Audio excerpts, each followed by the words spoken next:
C'est à Tel Aviv que des entrepreneurs israéliens et ivoiriens se sont donné rendez-vous.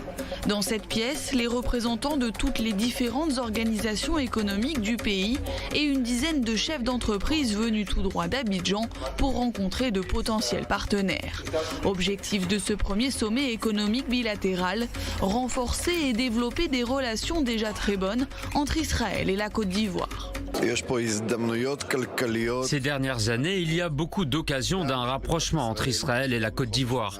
Rapprochement qui s'opère déjà depuis plusieurs années, d'où l'importance de la coopération économique entre les deux pays. Israël a beaucoup à offrir. C'est un puits de savoir pour les pays du monde entier. Si dans un premier temps, les échanges étaient surtout basés sur la coopération sécuritaire et agricole, aujourd'hui elle s'étend à tous les domaines, comme par exemple l'éducation ou la santé.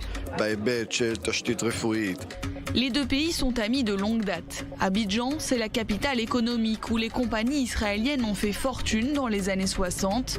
Grand hôtel, principaux axes routiers. À l'époque, les Israéliens mènent de nombreux chantiers. Et les Ivoiriens s'en souviennent. Les organisateurs de ce forum souhaitent informer les hommes d'affaires israéliens sur les opportunités qu'on trouve encore. La Côte d'Ivoire a des atouts significatifs, des ressources naturelles abondantes, un potentiel de transformation et d'exportation, une position géographique stratégique, des ressources humaines, mais aussi des difficultés. Il y a la difficulté de langue et puis bon, on ne se lève pas comme ça aussi pour investir. Il faut pouvoir convaincre et donc nous pensons que toutes ces barrières aujourd'hui vont être levées parce que tout le monde veut effectivement aller vers l'Afrique. L'Afrique aujourd'hui est un pays, est un continent d'avenir et si vous voyez les Européens se bousculer aujourd'hui, il n'y a pas de raison que les Israéliens ne viennent pas. Aujourd'hui, l'économie ivoirienne reste dominée par l'agriculture. Le pays est le premier exportateur mondial de cacao et de noix de cajou. Dans le kibboutz Magal, la délégation ivoirienne vient visiter l'entreprise Netafim. L'ambassadeur de Côte d'Ivoire en Israël et le secrétaire d'État ivoirien en charge de la promotion de l'investissement privé sont présents. Ils découvrent la technologie du goutte à goutte, une technologie créée il y a 50 ans par des Israéliens et qui séduit de plus en plus de pays africains. Dans certains endroits, il va faire très chaud, pas assez d'eau, ce genre de choses.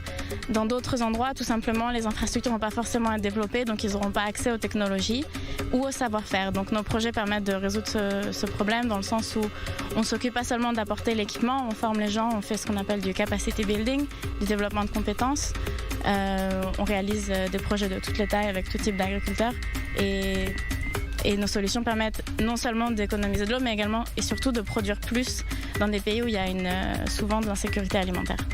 Dans cette serre, les salades poussent hors sol, sans terre, grâce au système hydroponique. Les engrais sont distribués avec l'eau, une eau récupérée, filtrée et réutilisée pour éviter le gaspillage.